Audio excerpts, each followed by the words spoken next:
ఆధ్యాత్మికత విశేషాల కోసం సబ్స్క్రైబ్ చేయండి, లైక్ చేయండి, షేర్ చేయండి. గురుదేవ దత్త ఆడియోస్. గురుదేవ దత్త ఆడియోస్. గురుదేవ దత్త ఆడియోస్. అవధూత చింతన శ్రీ గురుదేవ దత్త శ్రీపాదరాజం శరణం ప్రపద్యే.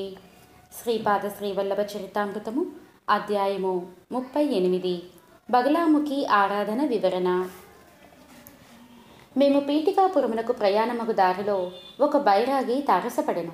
అతడు ఒక రావి చెట్టు మొదటన కూర్చుని ఉండెను. అతని కన్నులు తేజస్వంతములై ఉండెను. మేము వచ్చినంతలో అతడు, మీరు శంకరభట్టు ధర్మగుప్తులు కదా అని ప్రశ్నించెను. మేము అవునంటిమి. ఈ రావి చెట్టు మొదట్లో కొంతసేపు విశ్రాంతి తీసుకొనుండు అనెను. మీ వద్ద శ్రీపాద శ్రీవల్లభుల వారి చర్మ పాదుకలు ఉన్నవి కదా అని అడిగెను. మేము అవునంటిమి. మీరు ఆ చర్మ పాదుకలను నాకిచ్చి నా వద్దనున్న కాలనాగు యొక్క మణిని స్వీకరింపుడు అనెను. మేము సరే అంటిమి.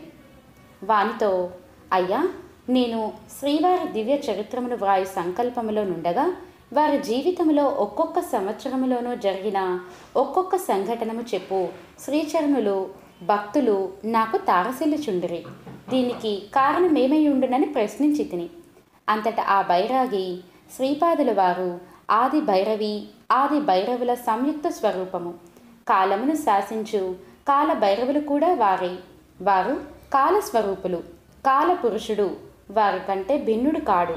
వారు మహాకాల స్వరూపము. ఎప్పుడు ఏ సంఘటనను కలిగించవలనో వారికే ఎరుక. అందుచేత అవ్యక్తమైన ఉన్న శ్రీపాదుల వారి సంకల్ప స్వరూపము పసిగట్టుటకు దేశకాలములలో బందీలుగా ఉన్న ఏ జీవికిని సాధ్యము కాదు. దేశకాలములతో ఆడుకొనుట వారికి బంతి క్రీడ వంటిది. జీవుల వికాస క్రమము, ఆయా జీవుల స్వభావములు, వాటి ధర్మములు, వాటి కర్మములు, వాటి ఫలితములు, వాటి ప్రభావములు అన్నీయును వారి అధీనము. మహాపండితుడనని గర్వించు వారిని త్రుటిలో వారు అజ్ఞానులుగా మార్చగలరు.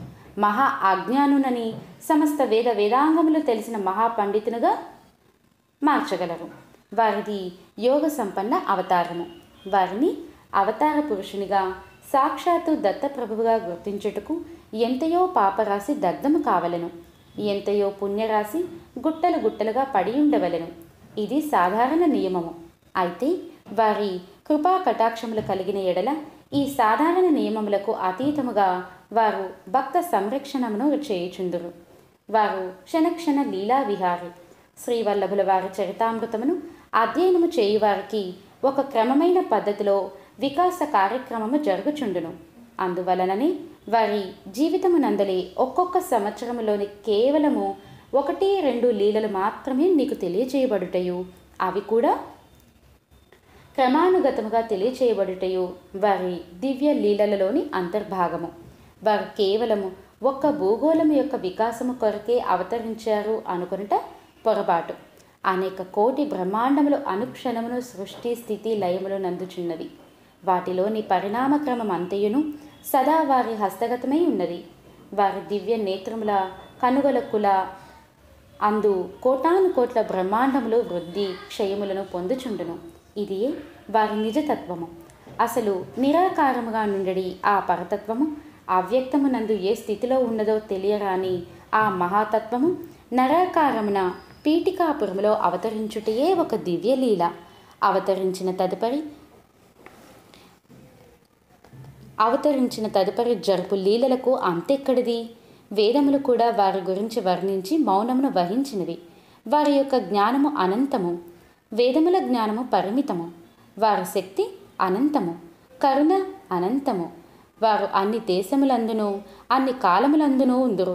వారు సత్యమునకు సత్యము, జ్ఞానమునకు జ్ఞానము, అనంతమునకు కూడా అందరాని మహా అనంతము. బగలాముఖి ఉపాసన. నేను వాస్తవమునకు బంగాళాదేశవాసిని. నేను బగలాముఖి ఆరాధకుడను. ఆమె దశమహావిద్యలలో ఒకటి. వ్యష్టి రూపములో శత్రునాశనము కోరువారు ఈ దేవిని ఆరాధించెదరు. సమిష్టి రూపములో పరమేశ్వరుని యొక్క సంహార శక్తి కూడా బగలాదేవియే. ఈ దేవి ఆరాధన వలన వాక్శుద్ధి కలుగును. అనగా మనోవాక్కాయ కర్మల యందు ఏకత్వము వహించి ధర్మబద్ధమైన జీవితమును గడుపువారలు వారు. ఏ మాట పలికినను అది సత్యమై తీరును. వాక్కును కూడా పర, పశ్యంతి, మధ్యమ అను భేదములు కలవు. సత్యయుగములో సమస్త జగత్తును నాశనము చేయునట్టి భయంకరమైన తుఫాను ఒకటి వచ్చినది. జీవులకు వచ్చిన సంకటమును గాంచి విష్ణు భగవానుడు చింతాగ్రస్తుడయ్యాడు. అప్పుడు అతడు తపస్సు చేయగా శ్రీవిద్యా మహాదేవి బగలాముఖి రూపమున ఆవిర్భవించి శ్రీమన్నారాయణునకు దర్శనమిచ్చి విధ్వంసమును సృష్టించడి ఆ తుఫానును స్తంభింపచేసినది. ఆమెను వైష్ణవీదేవిగా కూడా కొందరు భక్తులు భావించెదరు. మంగళవారం నాడు చతుర్దశి అర్ధరాత్రి సమయమున ఈమె ఆవిర్భవించినది. ఆమె స్తంభన శక్తి రూపిణి. ఆమె వల్లనే ఆదిత్య మండలము నిలబడి ఉన్నది. అదే విధముగా స్వర్గము నిలబడి ఉన్నది. ఇహలోక సుఖములను పరలోక సుఖములను ఆమె ప్రసాదింపగలదు. సాధకుని జీవితంలో అల్లకల్లోలములు ఏర్పడి దుష్ట శక్తులను దురదృష్టమును కలిగించడి అంధశక్తులను అనగా చీకటి శక్తులను ఈమె స్తంభింపచేసి సాధకుని పురోగతికి అభయదానమును కలిగించును. ఈమెను బడబాముఖి అనియు, జాతవేదముఖి అనియు, ఉల్కాముఖి అనియు, జ్వాలాముఖి అనియు, బృహద్భానుముఖి అనియు కూడా పిలిచెదరు. అసలు సర్వప్రథమముగా బ్రహ్మదేవుడు బగలా మహావిద్యోపాసన చేశాడు. ఈ మహాదేవిని బ్రహ్మదేవుడు బాలారూపమును దర్శించి తిరుమలలో అర్చించాడు. బ్రహ్మ ఈ మూర్తిని శ్రీ పద్మావతి సమేత వెంకటేశ్వరునిగా కూడా అర్చించి బ్రహ్మోత్సవములు అను వాటికి శ్రీకారమును చుట్టారు. ఈ మహావిద్యను బ్రహ్మదేవుడు సనకాది మహర్షులకు ఉపదేశించాడు. బ్రహ్మ తరువాత ఈ బగలాముఖిని ఉపాసించిన వారిలో విష్ణువు ముఖ్యుడు. ఆ తరువాత పరశురాముడు కూడా ఈ దేవిని ఉపాసించాడు. నేను తీర్థయాత్రలను చేయుచు పీఠికాపురమునకు వచ్చి తిని శ్రీ కుక్కుటేశ్వర దేవస్థానమును దర్శించి తిని అంతటా ముద్దులు మూటగట్టు బాలకుని గాంచి తిని అని చెప్పెను. ఆ బాలకుడు నాతో, ఓయి, నీవు బంగాళాదేశము నుండి వచ్చినావని నాకు తెలియను. నేను చాలా కాలం నుండి ఈ మధ్యకాలము వరకు ఇదే ఆలయంలో స్వయంభూ దత్తుడనడి పేర బందీయే ఉంటిని. నాకు తీవ్రముగా ఉక్కపోయిచున్నది, ఊపిరాడుటలేదు. అందుచేత అర్చక స్వాములను నాకు శీతలోపచారములు చేయవలనని కోరితిని. అందులకు వారు నిరాకరించరు. గత్యంతరము లేక నేను బయటకు వెళ్ళిపోయేదును అంటిని. నీవు వెళ్ళుట కాదు, మేమే నిన్ను వెడలగొట్టెదమనిరి. అందువలన నేను బయటకు వచ్చి స్వల్పకాలమైనది అనెను. నాకు వారి మాటలు ఆంతర్యము బోధపడినది. వారు సాక్షాత్తు దత్తప్రభులనియు వారికి తగిన విధముగా శ్రద్ధాభక్తులతో అర్చనాధికములు జరపబడటలేదనియు అస్పృశ్యతను బొత్తిగా పాటించని కారణమునను కర్మఠులైన బ్రాహ్మణులు అస్పృశ్యులను లోనికి రానియకపోవుట వలనను దీన దళితులను ఆర్తిగొన్న వారిని రక్షించుటకు దత్తప్రభులు వారు స్వయముగా అవతరించరనియు నాకు అర్థమయ్యను. నేను వారిని నా ఇష్ట దేవతారూపమున దర్శనమిచ్చి నన్ను ధన్యుడును అనరింపుడు అని కోరితిని. ఆ మహాప్రభువు మందహాసము చేసిరి. నేను శ్రీ బగలా మహాదేవిని దర్శించి తిని. ఆ మహా తేజస్సును ఈ చర్మ చక్షువులు చూడజాలవు. నేను మూర్ఛబోయి తిని. అచ్చటనున్న కొంతమంది దయగలవారలు నన్ను అక్కడనే ఉన్న ఒక చెట్టు నీడన చాపవేసి పండుకొనబెట్టిరి. వాస్తవమునకు నాకు వచ్చినది మూర్ఛ కాదు. వారు బ్రహ్మానందానుభూతిని ఇచ్చిరి.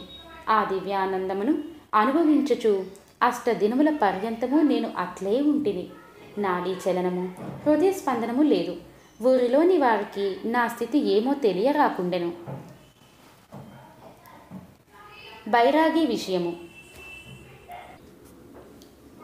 నా విషయము పీఠికాపురములో గగ్గోలు పుట్టించినది.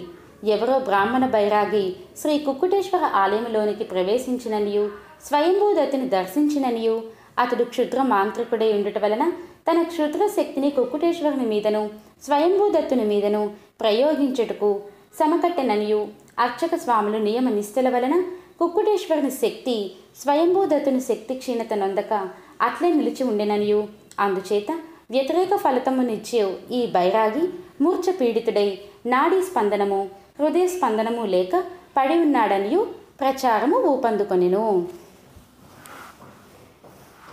సాధారణముగా వదంతులు క్షణంలో వ్యాపించును. సత్యమును అసత్యముగను, అసత్యమును సత్యముగను వ్యాఖ్యానించి ఇతరులను నమ్మించుటలో అక్కడి జనులు బహుచతురులు. ఈ చతురుల మధ్యన అవతరించిన శ్రీపాద శ్రీవల్లభుల వీరందరికంటను బహు చతురులు. ఇచ్చట జరుగు విషయములన్నీ వారికి బహు వినోదముగా ఉండును. వారు నిత్య వినోదులు, దివ్య వినోదులు. అర్చక స్వాములకు పీఠికాపురములో ఘనత పెరిగిపోయెను. వారి నియమ నిష్ఠల వలన క్షుద్ర మాంత్రికుడొకడు మూర్ఛితుడై శవం వలె పడి ఉండెననియు, వారిని ఆశ్రయించుట వలన సమస్త అరిష్టములను తొలగిపోవనియు, వారి చేత విశేష పూజలను చేయించిన ఎడల ఇతోధిక శ్రేయస్సు కలుగుననియు ప్రచారం ఒకటి బయలుదేరను. అర్చక స్వాములచే పూజలు ఆరంభింపబడెను. బ్రాహ్మణోత్తములకు భూరి సంభావన ఇయ్యబడుచుండెను. ఇంతలో అర్చక స్వాములలో కలవరం ఒకటి బయలుదేరను. వారు రెక్కల ముక్కలు చేసుకొని స్వయంభూ దత్తునికిని కుక్కుటేశ్వరుకిని అర్చనలు చేయుచుండెరు. అందువలన వారికి బహువిధములైన స్వయం పాకములతో సహా భూరి దక్షిణమును ఇయ్యబడుచుండెను.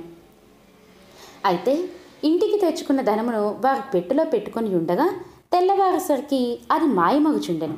అందరికీ అర్చనలు చేయుటకు ఒప్పుకొనుట వలన విధిగా చేయవలసియే ఉండును. అయితే వారి సంభావనల ధనము మాత్రము మాయమగుచుండెను. అంతేకాకుండా బహువిధములైన స్వయం పాకములు చాలా సమృద్ధిగా ఇయ్యబడినను, బ్రాహ్మణులు తాము ఇదివరకు తినుదానికంటే ఎక్కువ రెట్లు భోజనం చేసినను వారు చాలా నీరసముగాను అలసటగాను అగుచుండిరి. ఒకవైపున నీరసము, మరి ఒకవైపు ధనము అదృశ్యమగుటయును మిక్కిలి వింతగా నుండెను. విషయములు ఈ రకములుగా జరుగుచున్నవని వారు యథార్థమును వచించిన ఎడల వారే ఇబ్బందికర పరిస్థితులలో పడిదరు. అర్చక స్వాములు చాలా గొప్ప నియమనిష్టలు కలవారనియు, గొప్ప మంత్ర తంత్ర శాస్త్రవేత్తలనియు ప్రచారంలో ఉండు సమయమున వారే ఈ విధముగా యక్షిణీ ప్రభావమునకు లోనైనారనడి విషయము బయటకు పొక్కినచో ఉన్న మర్యాద కాస్త పోవును.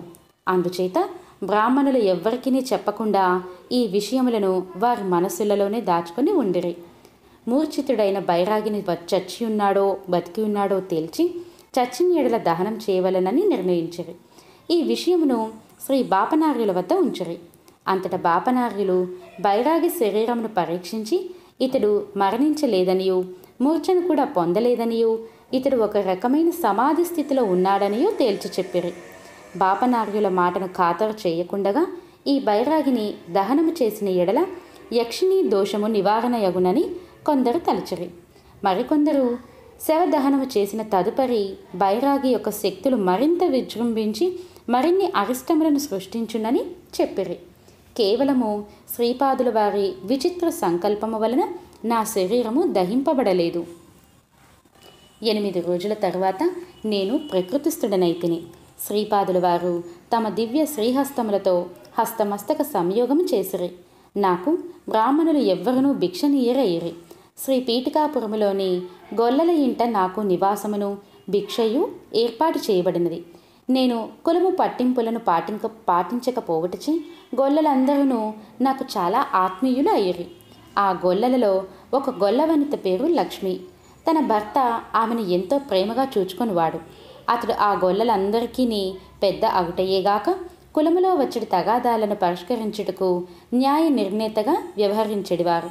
వయస్సులో చిన్నవాడైనను అతడు విద్యావంతుడగుటచే ఆస్తులు పట్టీలను చదువుటయు, దానిలో వ్రాయబడిన విధానము ప్రకారము పంపకములను చేయుటయు, భూములను సంబంధించిన లిఖిత వ్యవహారములు చేయుటయు మున్నగ పనులను చేయుచుండెడు. అందుచేత అతనిని ఆ కులస్థులు వయస్సుతో నిమిత్తము లేకుండా పెద్దగా ఎన్నుకొనిరి. అతని ధర్మపత్ని అయిన ఇల్లాలు లక్ష్మి పతివ్రత లక్షణములను కలిగి ఉండెను. ఆమెకు ఈ మధ్యననే అనగా 4-5 సంవత్సరముల క్రిందటనే వైధవ్యం సంప్రాప్తించినది. నేను శ్రీపాదుల వారి మహత్యమును ఎరిగి ఉండుటచే ఏదో విధముగా శ్రీపాదుల వారితో సంబంధమును కలిగి ఉన్న ఎడల శ్రేయస్సు సిద్ధించునని లక్ష్మికి తెలియచెప్పితిని. ఇంతలో వెంకటప్పయ్య శ్రేష్ఠి గారి ఇంటనున్న ఆవు వట్టిపోయెను. అందుచేత శ్రేష్ఠి గారింటికి లక్ష్మి పాలను తెచ్చెడిది. శ్రేష్ఠి గారింటికి శ్రీపాదుల వారు తరచూ వచ్చేడివారు. అమ్మమ్మ, నాకు ఆకలి అగుచున్నది అని వారు అడిగి అడుగకయే మహాలక్ష్మి సమానురాలైన వెంకట సుబ్బమ్మ గారు వేడి పాలను కాచి శ్రీపాదుల వారికి ఇచ్చెడిది. అంతేకాకుండా మీగడ వెన్న కూడా ఇచ్చెడిది. లక్ష్మి ఆ ఇంటికి పాలు తెచ్చినప్పుడు శ్రీపాదుల వారు తమకు ఎక్కువగా ఆకలి అగుచున్నదని చెప్పిరి. వెంకట సుబ్బమ్మ గారు లక్ష్మిని మరికాసిన్ని పాలను తెమ్మనిరి. మరికొంచెము పాలను తెచ్చిన ఎడల తన ఇంటిలో పాలు తగ్గిపోవును, తాను నీళ్ల మజ్జిగను త్రాగవలసి వచ్చును. అయినను త్యాగశాలి అయిన లక్ష్మి తను త్రాగుటకు వినియోగించుటకు దాచుకున్న పాలను కూడా శ్రేష్ఠి గారింటికి అమ్మజొచ్చెను. ఆలయంలో పూజాధికములు 10 రోజులు జరిగినవి. బ్రాహ్మణులకు భూరి సంభావనలు ఇయ్యబడినవి. అయితే యక్షిణీ ప్రభావమున మహాశూన్యము మిగిలినది. స్వయం పాకములు భూరి పరిణామములలో ఇయ్యబడినవి. అయితే బ్రాహ్మణులు బలిష్ఠులు అగుటకు బదులు నీరసముతో కృషించిరి. పురాణ పండితుని కథ. ఇంతలో ఆ ఊరికి పురాణ ప్రవచనము చేయి పండితుడు ఒకడు వచ్చెను. కుకుటేశ్వర ఆలయము బయటనున్న విశాల ప్రాంగణములో పురాణ ప్రవచనమునకు ఏర్పాట్లు చేసిరి. పురాణములను అనునవి సూత్రుల కోసము గాని మా వంటి బ్రాహ్మణోత్తముల కోసము కాదని, మాకు తెలియని పురాణములు ఏమియును లేవని బ్రాహ్మణోత్తములు చెప్పిరి. శ్రీ బాపనార్యుల వారును శ్రేష్ఠి గారును వర్మగారును తమ వంతుగా కొంత ధనమును పురాణము చెప్పు పండితునికి ఇచ్చేదము అనిరి. సూత్రులు అందరూ పురాణ శ్రవణమునకు వచ్చుటకు అంగీకరింపబడెను. అప్పుడు సూత్రులు ఆ పురాణము చెప్పు పండితునకు సంభావనలు ఇయ్యవచ్చునని దండోరా వేయించబడెను. బ్రాహ్మణులలోని కొందరు సూత్రులు పురాణ పండితునకు ఇచ్చు సంభావనల సగభాగము బ్రాహ్మణ పరిషత్తునకు ఇచ్చి సగభాగము అతడు తీసుకొని వచ్చునని సూచించిరి. దానికి శ్రీ బాపనార్యుల వారు, దీనినే ముష్టిలో ముష్టి వీరముష్టి అందురు. మీరు పురాణ శ్రవణము కూడా చేయనంటురి, పైగా కష్టపడి ప్రవచనము చేయి పండితుని కష్టార్జితమును కూడా హరింపచుంచుటరి. మీరు మీ ప్రవర్తనను ఆలోచన విధానములను మార్చుకొనని ఎడల భవిష్యత్తులో కాలపురుషుని వలన తీవ్ర శిక్షలను అనుభవింపవలసి ఉండును అని వారిని మందలించిరి. వచ్చిన పురాణ పండితునకు బాపనార్యుల ఇంట భోజనము ఏర్పాటు చేయబడినది. పురాణ ప్రవచనమునకు ముందు లక్ష్మి పాలన కాచి వారికి ఇచ్చుచుండెడిది. ఆ పాలన త్రాగి అతడు పురాణ ప్రవచనమును మొదలుపెట్టెడివారు. శ్రీపాద శ్రీవల్లభుల వారు సర్వ హృదయాంతరక్తి కనుక వారికి తెలియనిది లేదు. ఆ పురాణ పండితుడు మహాజ్ఞాని, మహాయోగి. అతడు తన యోగశక్తి వలన తన ఆత్మ ధరించిన ఇతర రూపములను కనుగొనగలిగెను. ఆ రూపములలోని చైతన్యమును తనలోనికి ఆకర్షించుకొనెను. అతడు ఇప్పుడు ఒక బ్రాహ్మణ జమీందారుల ఇంటనున్న 4-5 నెలల పసిబాలునిలో తన ఆత్మను కనుగొనెను. లక్ష్మి తనకు పాలను ఇచ్చు సందర్భమున ఆమెను యోగ దృష్టితో చూడగా తన ఆత్మయే లక్ష్మి మరో జన్మమున లక్ష్మికి భర్తగా ఉండునని తెలుసుకొనెను. అనగా ఆ పసిబాలుడే లక్ష్మి మరుజన్మమున లక్ష్మికి భర్త కాగలడని తెలియచున్నది. ఆత్మ యొక్క పురుష రూపములన్నీ మూలతత్వముగానున్న ఆ పండితునిలో ఇది వరకే ఐక్యమై ఉన్నవి. తన యొక్క శక్తి రూపములు ఏమైపోయినా అని యోగ దృష్టితో చూడగా తన స్త్రీ రూపములకు మూలతత్వము లక్ష్మి అని గ్రహించెను. అంతేగాక తన యొక్క స్త్రీతత్వములన్నీ లక్ష్మిలో విలీనమైపోయి ఉండుటను కూడా గమనించెను. లక్ష్మికి తన భర్త యందు మక్కువ మెండు. తన భర్త యొక్క చైతన్యము భూత శరీరమును విడిచిపెట్టి రాలేదనియు ఆమెకు అర్థమయ్యెను. అనేక పర్యాయములు ఆమె తన భర్త యొక్క రూపము తనకు ప్రక్కగానే నిలిచియుండుటను గాంచెను. విరజానదిని దాటుటకు గోదానము చేయుదురు. గోమాత కూడా తన భర్తను విరజానదిని దాటించి క్షేమముగా భూలోకమున మరొక గోవుగా జన్మించినని తెలుసుకొనెను. కారణం ఏమనగా ఆమెకు గోమాత కూడా దర్శనమైనది. విరజానదిని దాటిన లక్ష్మి యొక్క భర్త యొక్క చైతన్యము తన మూలతత్వమైన పురాణ పండితునిలో లీనమై ఉన్నదనడి విషయము సర్వజ్ఞులైన శ్రీపాదుల వారికి అవగతము.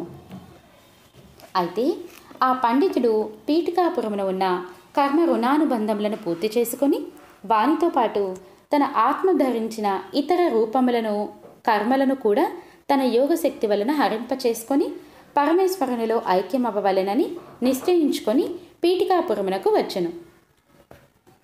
ఒకవేళ ఆ పండితుడు ఆ విధముగా పరమేశ్వరునిలో ఐక్యమైపోయినచో ఆ నెలల బాలుడుగా నున్న బ్రాహ్మణ జమీందారు పిల్లవాడు కూడా మరణించును. అట్లే అయినచో ఆ పిల్లవాడే లక్ష్మికి మరో జన్మమున రావలసిన భర్త. కావున లక్ష్మి ఈ జన్మ పూర్తి చేసుకుని మరో జన్మ అవతరించినప్పటికీ తనకి భర్తగా కావలసిన బ్రాహ్మణ బాలుడు మరణించుట వలన తాను బ్రహ్మచారినిగా మాత్రమే జీవించి మరణించవలెను. కానీ లక్ష్మికి మరో జన్మను పొందవలయును అనడి కాంక్ష తీవ్రంగా ఉన్నది. అందువలన శరీర పాతానంతరము చైతన్య స్థితి పొందినప్పుడు మరొక సద్బ్రాహ్మణుల ఇంట తాను జన్మింపవలెను. తన భర్త నెలల బాలుడిగానున్న జమీందారుల పాపడు పెరిగి పెద్దవాడై తీరవలను. పాపము లక్ష్మి అమాయకురాలు. ఆమెకు తెలియకుండగానే ఆమె అర్ధనారీశ్వర యోగమును అనుష్ఠించినది. ఇదంతయును శ్రీపాదుల వారి లీలా. పురాణ ప్రవచనము అను నాటకము ముగిసినది. సూత్రుల నుండి పండితుడు సంభావనలను స్వీకరించెను. లక్ష్మి శూద్ర కులమున జన్మించినది. శూద్ర సంబంధమును స్వీకరించుటతో శూద్రులతో తనకు కర్మబంధము తీరినదని పండితుడు భావించును. ఇంకనూ ఏమైనా కర్మబంధములు మిగిలియున్న ఎడల వాటిని యోగాగ్నిలో దగ్ధము చేయదలచును. బాపనార్యుల ఇంట భోజనము చేయుట వలన తన బ్రాహ్మణ జన్మమునకు సంబంధించిన రుణానుబంధము తీరిపోవునని భావించును. ఆ మహాయోగికి సంభావనను ఇచ్చు నిమిత్తము బాపనార్యులు లోనికి ఏగిరి. ఇంతలో లక్ష్మి బాపనార్యుల ఇంటికి వచ్చినది. లక్ష్మి ఇంట ఆవు ఒకటి ఈనుటచే జుండు పాలను తెచ్చినది. లక్ష్మికి శ్రీపాదుల వారనిన చాలా భక్తి శ్రద్ధలు. బాపనార్యులు పండితులకు సంభావన ఇచ్చరు. పండితుడు తాను వెళ్ళదననియు సెలవిప్పించవలసినదనియు కోరెను. శ్రీపాదుల వారు అందరూ నీకు సెలవిచ్చియుండిరి. శ్రీపాదుల వారు అంటున్నారండి, అందరూ నీకు సెలవిచ్చియుండిరి, కేవలం ఇద్దరు మాత్రం సెలవు ఇచ్చుటకు నిరాకరించుచున్నారు. నాకు కోమటి లెక్కలు బాగుగా తెలియను. బాకీ ఎంత ఉన్నది, ఎంత తీర్చబడినది మొదలైన విషయములు ఒకసారి రారాం అనుకున్నదే ఈ పీఠికాపురం నుండి నీవు కదులుటకు వీలు లేదు అనెను. రామ్ రామ్ అనుకున్నదే ఈ పీఠికాపురం నుండి నీవు కదులుటకు వీలు లేదు అనెను. బ్రాహ్మణుడు కొంచెం కలవరపడెను. శ్రీపాద శ్రీవల్లభుల వారు దత్తావతారులని ఇది వరకు విని ఉండెను. శ్రీపాదుల వారు ఆ బ్రాహ్మణునితో, నాయన, ఈ లక్ష్మి అమాయకురాలు. ఈమె కేవలము కొద్ది సంవత్సరములు మాత్రమే జీవించున్నది.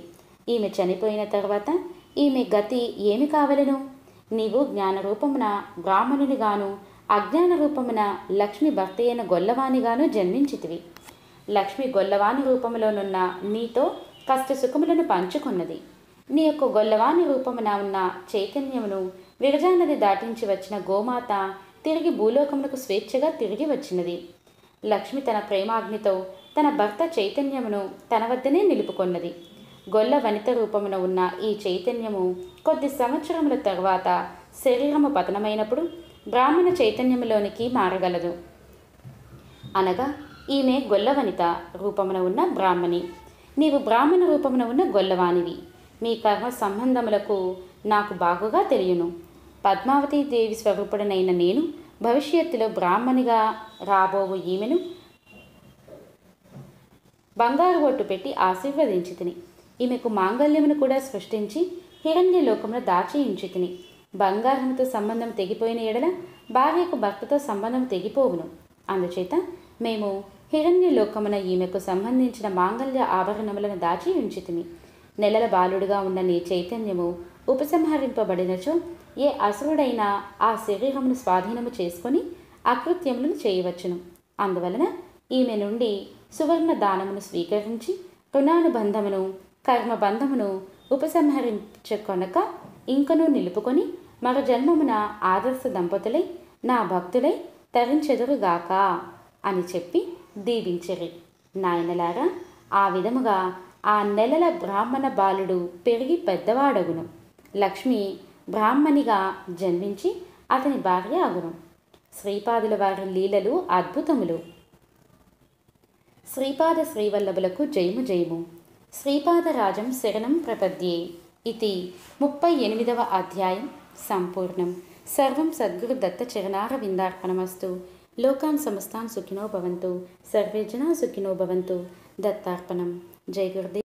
నా ఆడియోస్ మీకు నచ్చినట్టయితే లైక్ చేయండి, షేర్ చేయండి, మరియు కింద ఉన్నటువంటి రెడ్ కలర్ సబ్స్క్రైబ్ బటన్ని ప్రెస్ చేసి బెల్ని యాక్టివేట్ చేసినట్టయితే నా నోటిఫికేషన్స్ అన్నీ మీకు అందుతాయి. మరియు మీరు ఇతరులకి షేర్ చేయడం వల్ల మీ ద్వారా వేరొకరు కూడా పారాయణం చేసిన పుణ్యం మీకు కలుగుతుంది. ఇట్లు మీ జీవని. ధన్యవాదాలు.